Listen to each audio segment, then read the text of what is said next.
What's going on, everybody? My name is Nick. My name is Dave. And this is the Deep Dive. And it's been a couple weeks. It has between been. illnesses and just timing and all that stuff. Well, it's spring. We had Easter week. Yep. And then spring break. And so, yeah. Just so one it of is those times. Yeah. So we're back here again. Back here ready to go. And we haven't talked about Easter, though. We had a great Easter week. We did. Yeah. Yeah. I think... not only was attendance, but the weather outside of Sunday was really nice, and it was just a good energy all around the building. Except for me. I mean, honestly, even as sick as you were, like you really kind of manned up. I was proud of you. Like, I powered through. If you guys don't know, the Easter week I got sick, and I had to power through because it was Easter week. Like to the point where I told, I was like, "Are you sure you want to do your Wednesday night class at one point?" Which I ended up not doing. That's right. Which I ended up not doing, and then I kept on thinking I would get better, and then I had to leave Sunday afternoon after the Easter services to go to a clergy commitment that I had down in St. Simon's, and I just got sicker and sicker. And so I came back early from that trip on Wednesday and just got in bed and got up and preached on Sunday. Yep. And so I've had two kind of fuzzy weeks where I've been mostly sick but still trying to function. But yeah, I know during the staff meeting you were saying like, Time felt like it left you a little bit, like all that felt like months ago. Almost. Well, you know how it is. I mean, usually even when you're away, say if you're on vacation, you're still kind of in contact. You're still checking your emails. You're still aware of what's happening in the news. I mean, you're still, and like there may be things from calls from the church and texts and stuff. I had none of that for 2 weeks, it seemed like. And so I'm just kind of trying to catch back up, but I'm here. And so hopefully we'll get through the podcast. How was your spring break? Y'all didn't do anything, did you? No. We were, it was pretty low key at our house. The girls did go down to Macon to be with their great aunt for a little while, so they had fun doing that and driving a little bit. What does one do in Macon besides see the great aunt? What is there to do in Macon? Nothing, not much. Actually, where they were was actually technically Oglethorpe, so it's a little further south. But her aunt lives on like this 100 acres of just open property. So wow, I mean, they just drive. So just let them roam. Basically, yeah. I mean, they gave them a golf cart and said, "Have fun," and they went and fished a little. They have a pool out there, and it's much warmer down there, so they were able to get in and enjoy it some. And literally, I think both Finley and Olivia got to drive a truck around the property, a little bit. So Olivia got her learners over spring break. Mm-hmm. So there's a prayer request for me, more so. I bet you'll be a great person to teach someone to drive. I've done a couple. Being in youth ministry so long, sometimes there were like kids who were like, "Can you take me out driving?" I was like, "Sure." You're so kind and calm and all that kind of stuff. Yeah, until you're driving 40 miles an hour at the back of something. Then I'm like, come on, stop. Tell you, we got a sermon to go over, but I would tell you, my daughter, we lived right next to I-285. Yeah. We lived in Dunwoody, like right inside of 285. And so she was very nervous about driving and self-deferred for a year on getting her learner's permit. Yeah. And so when she finally got it and we were doing the driving thing, one of the first time, maybe the very first time I took her out, she did great. We went around the neighborhood and we came back into the driveway, and she got confused, and instead of hitting the brake, she hit the accelerator and almost plowed into our garage. Ooh. And so for years, and she's a great driver, for years I was nervous every time I drove with her because of that. Just something stuck with you there. Yeah, it's a little PTSD, I guess. But so we do have a sermon to go over. We do, but we got to get through the intro first. We haven't even done the credits. Oh, right. Okay. So hey, we'll talk about that in just a second. Roll those credits. We'll get back in the hang of this.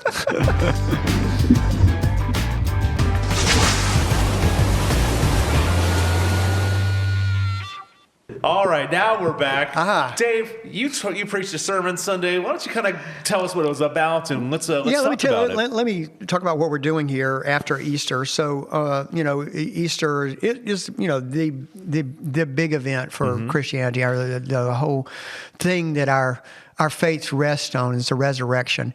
And so on Easter Sunday, I actually preached two sermons because I preached one at sunrise and preached one on and on the regular services, 9 and 11.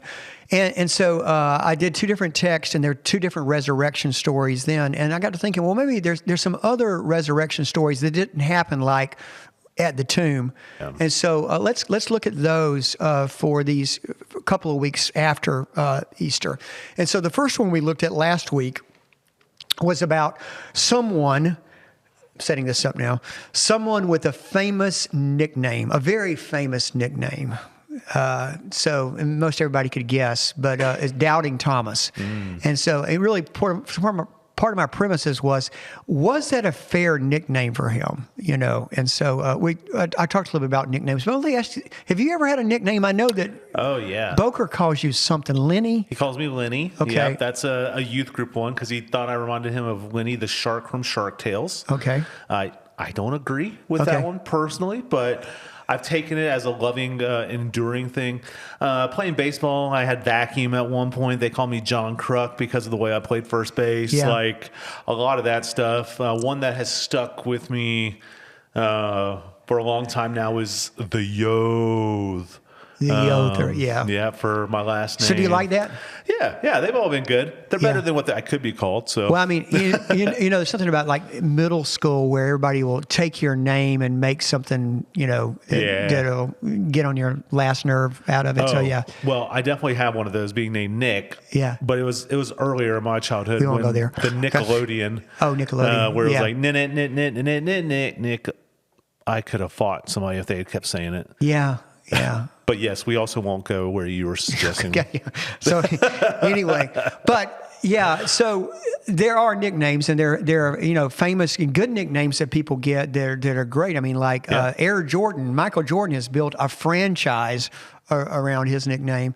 And then there's some nicknames that aren't, that people get on their sort of more negative, you know, Tricky Dick Nixon, you know, whether that, so it's probably not the best thing, or Calamity Jane, or, you know, Bloody Mary, or there's some others that people get, you know, and it's funny, we can say this on the podcast, probably something I couldn't say but when I was on my trip, when I had to go on this trip, you know, everybody was working on sermons because everybody had to preach the next week. Yeah.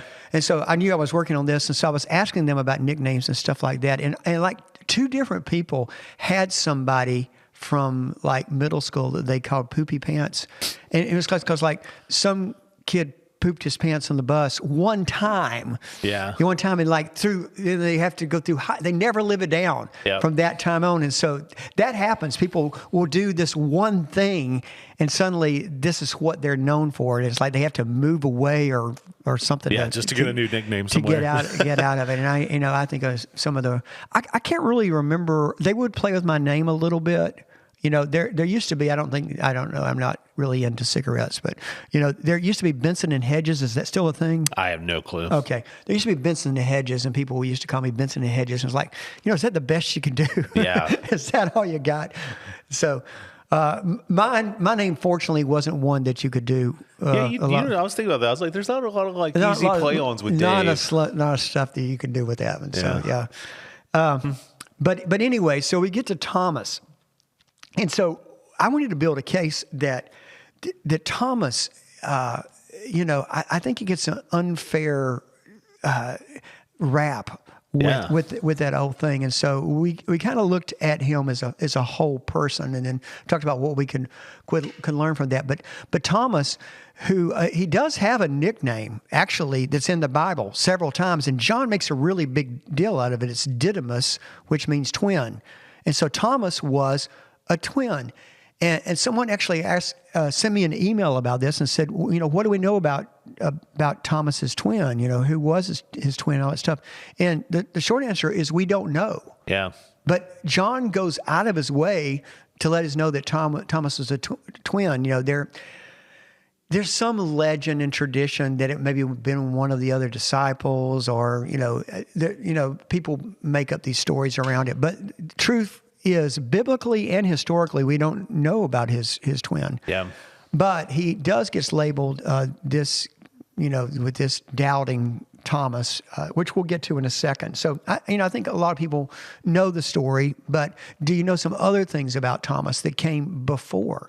And one of them that I mentioned was that, first of all, he was one of the 12 disciples. He was one of Jesus's guys. So he was all in. Yeah. This is not a guy on the fringe. This is one of the followers of Jesus who sat under his teaching and learned from him and actually became a leader in the early church. But there is this scene where the disciples, they've actually gone away from Jerusalem and Judea because it was dangerous for them, because they were, there was a lot of hostility building up about Jesus, and people were out to get him and kill him. Yep. And so they went away. And during that time, Mary and Martha's brother Lazarus got sick to the point of death. In fact, he did die. Jesus brought him back to life. But they get sent this word. It takes a little time to get to them. And so they're trying to decide what to do. And, some of the disciples are saying, what happened last time. Yeah, and Thomas sits up and says, let us go with him so that we might die with him. Mm-hmm. Now, that doesn't sound like a doubter. That sounds courageous to me. Yeah.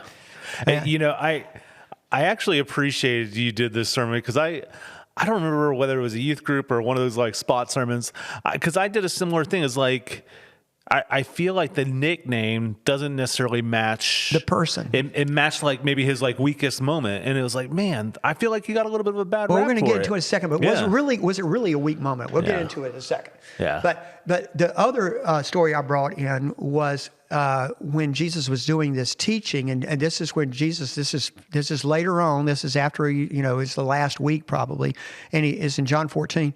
And Jesus gets on this sermon or this talk that he's giving, and it's very poetic. He's talking about in my Father's house there are many dwelling places. Yeah, many rooms. And so that gets read at funerals a lot and everything. But if you really listen to it, if you were the first hearers hearing this, and you hear Jesus say, "In my Father's house there are many mansions, there are many dwelling places."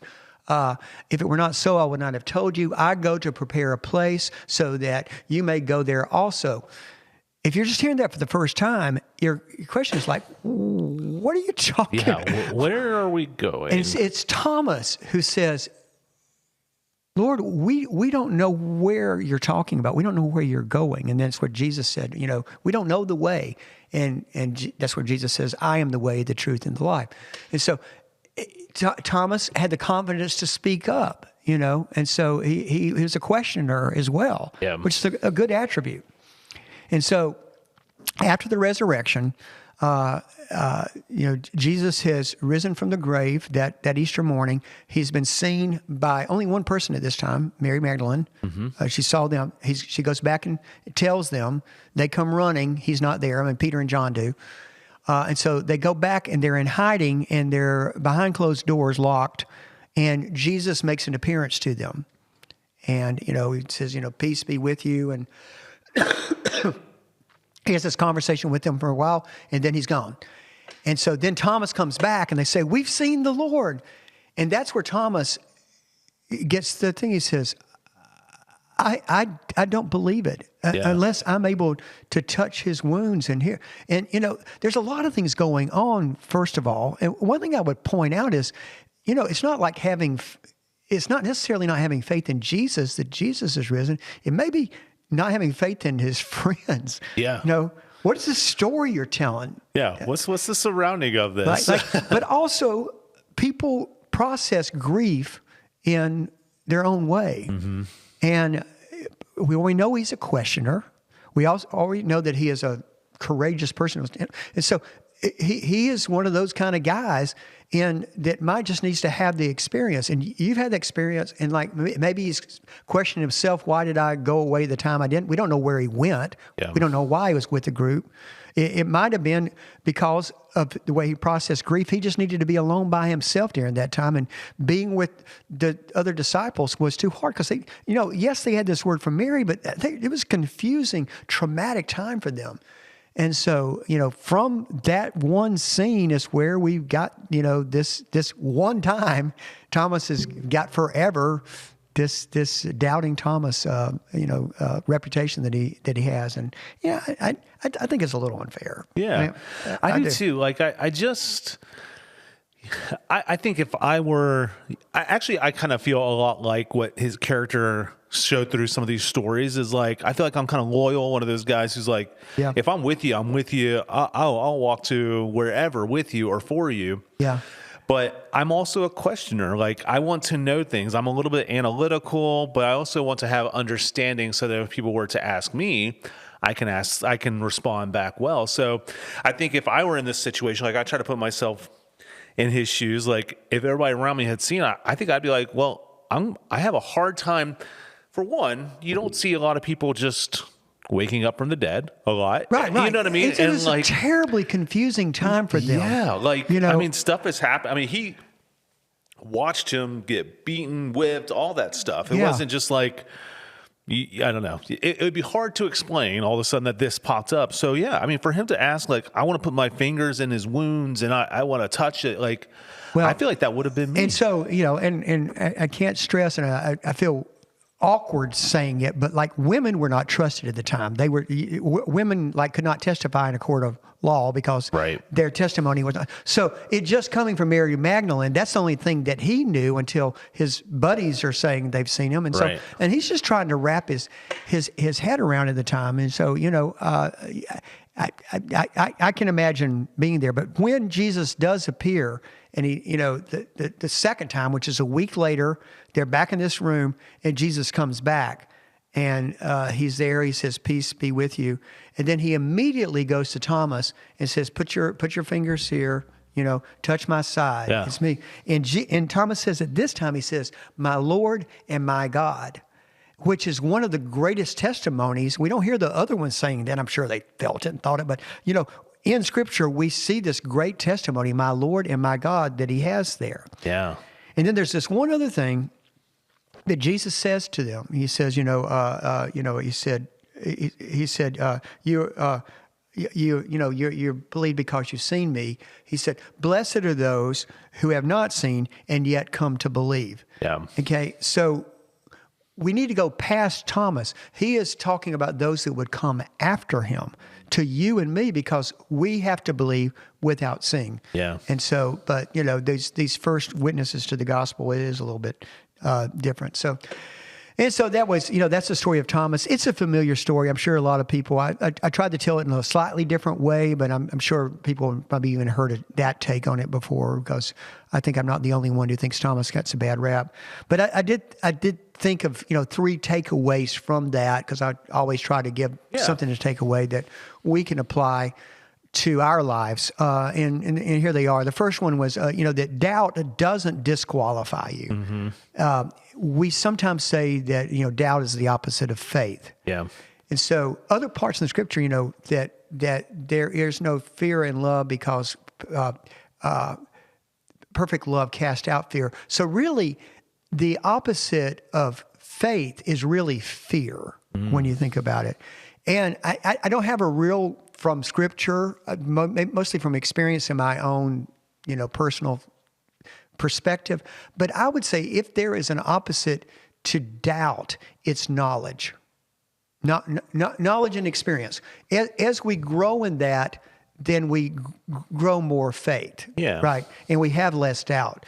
And so the more knowledge that we can have, the more faith we can have as well. Yeah. I mean, there is an element of trust for sure, but one of the ways in which we grow in that is by growing in knowledge and our understanding.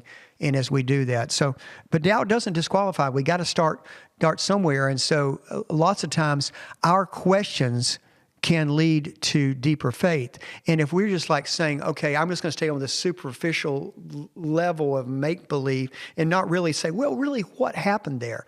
Because our faith can hold up under that kind of scrutiny. Yeah. So I do encourage people, if you got doubts, to explore them with God and say, God, I'm just not tracking with this, because we're all at different places with it. Yeah, and that is actually something that comes up a lot with teenagers and stuff like that. Is like there's this point where they almost feel bad for questioning because it makes them feel like they're doubting, or that it's they're going against God. And I always tell them, like, I don't think there's any problem with having questions. Yeah. I think my only encouragement would be, don't just sit with them. Yeah, go try to learn about these questions you have. Which leads into my second point is that stay connected even when you're struggling. Yeah. And that's what Thomas did. Yep.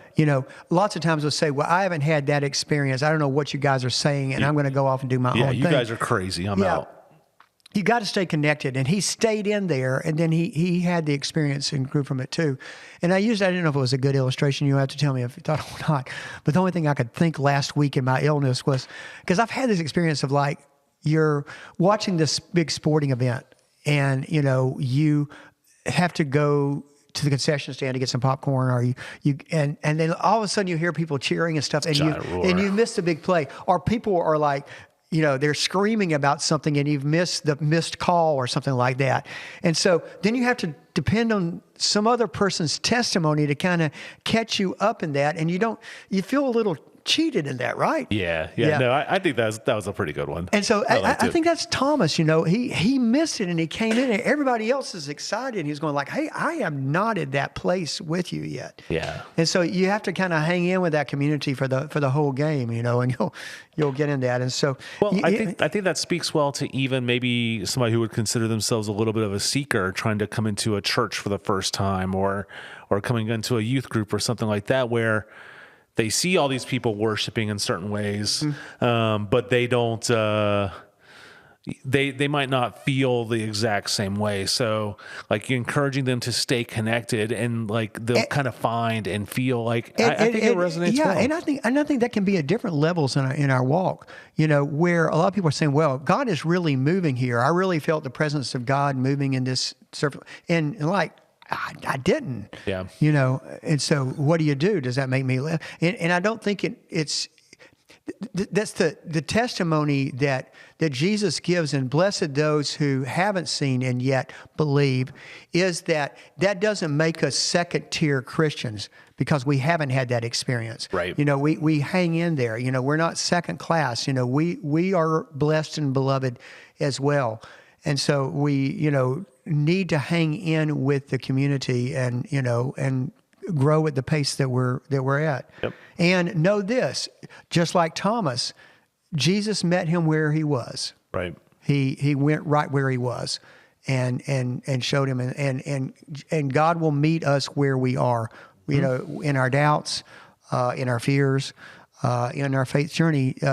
God is going to meet us and walk alongside us with that as well. And so,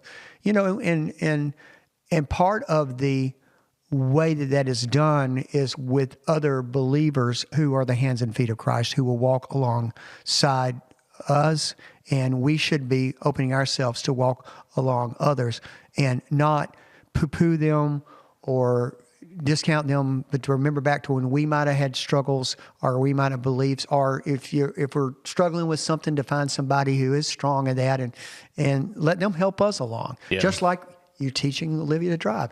Right. You don't just put her out there and say, "Hey, go for it." Good luck. You sit beside her and walk her through the process, and and do little corrections where you need to, and encourage, and all of that. And so that's what God does with us. God often does that through other people in our lives. Yeah, well, for sure. Yeah. And I think that's so well said. And I think that that's something that we need to remember, is that, like, even in our moments of what feels like doubts, or even in the moments of confusion, like, God has not abandoned. Yeah. He has come to be with. And that actually brings me a lot of comfort, because I know there's been times throughout my life where, prayers felt like they were hitting a ceiling. I wasn't quite feeling things the way other people around me seemed to feel. So it made me really doubt myself and my journey. But it was one of those things where, as I stayed connected to community, like you said, but also I just kind of kept showing up, and I kept giving my best efforts, I started to feel and understand and see more. Yeah. You know what I mean? And that's what I would say, and I'm not lifting myself up at all, but I would think that of the serious, strong Christians I've known in my life, they had a very healthy understanding and weren't afraid of their own doubts. Mm-hmm. But there was over the years, there was a health and balance to that, even to the point of saying, I guess I'm never really going to know about the answer to that in my lifetime. Yeah. But I know when I was younger, there were some things that like I was having struggle, and I sort of mythologized some stuff, and I was going like, if I let go of this belief, or of thinking about it in this exact way, then my whole faith is going to collapse. And then I was able to kind of power through to the other side. I was going like, and suddenly I saw I don't know if that's making sense or not, but even a stronger, more firm foundation on the other side of letting go of some of the things that I pretended. Does that make sense? Maybe think not. so. But I do think a lot of times we don't express our doubts because we're afraid of what that might do to other parts of our faith. Yes. That makes more sense. We're afraid to explore this thing that we struggle with because we're afraid if we do that, and that's something that we are strong in, that's going to be affected as well. Yeah, but sometimes it just kind of it gets reframed. We get on the other side. Maybe we get a new belief about it, but it always, I think, leads to a strong place of maturity. Yeah, I can tell you there have been times where I felt like my questions came with like a feeling of shame, but almost every time that I walked through my question and educated myself on my questions, my faith came out on the other side stronger.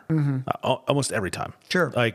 And I especially remember that, coming out of youth group first time, walking away from the church that I grew up in and all that stuff, and going to college and having to kind of figure out my faith on my own. Like, I had a lot of questions, but I also sought out the answers to those questions, or what I felt like some of these answers were. I didn't just take it for what somebody told me at one point. I started really kind of diving in and going, why do I think this, or why do I believe that?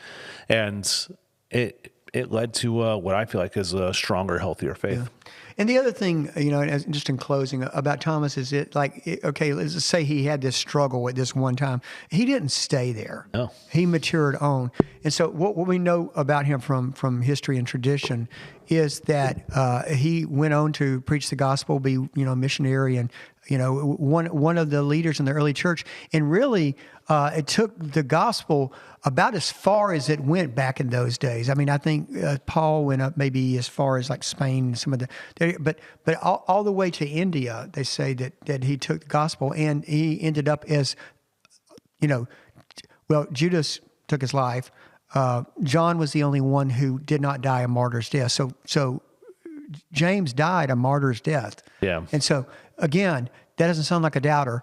No. That sounds like courage to me. It sounds like a strong person to me. And so, I'm thankful that we have Thomas, and I think some people even call him Saint Thomas. So we're thankful for his life and what we can learn from it. And we're thankful that he gave us the permission to question and doubt at times. So, yeah. And I think that's in there for that purpose, is to see somebody who actively maybe felt like doubting at the time, right? But who came through that, because he could have very well, when Jesus said, put your fingers, and goes, nope, I'm too ashamed, and walked out or walked away and felt that struggle and that pain and that torment inside. But he did. Yeah. He was like, I'm ready to accept that. You are my Lord and my Savior. You know what I mean? Yeah. Like, that's a very important piece of this too. Yeah, for real. So we got one more of these this week. We'll be looking at Peter. Yeah. And so that'll be this week. And then the week after that, you're preaching. I am preaching, and I haven't firmed up my plan 100% yet, so I don't have anything to really sneak peek for you guys. I look forward to changing chairs with you when we break that one down. Oh, yeah, you'll get to be the dude. Yeah, we've done that. Are you out of town? Or are you just missing that Sunday? I'm just missing that Sunday. I'm not at church that Sunday. I'm preaching someplace else. Got it. But that'll be fun though. I'll listen to it and we'll break it down. So that'll be fun to do that. But anyway, that's all I've got this week. Great.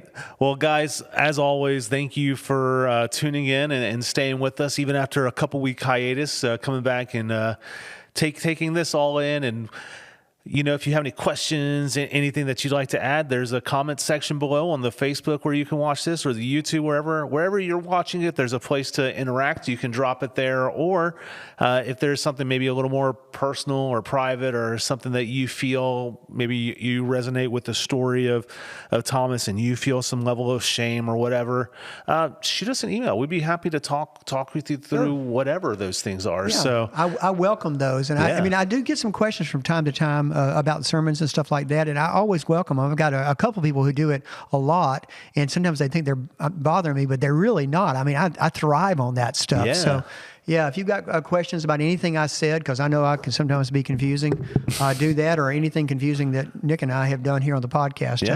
Feel free to do that. So we just invite you to engage in this as well. So it's not just us up here all the time, that you could be a part of it as well. But without further ado, guys, thank you guys so much for watching. We'll catch you next time. All right, God bless.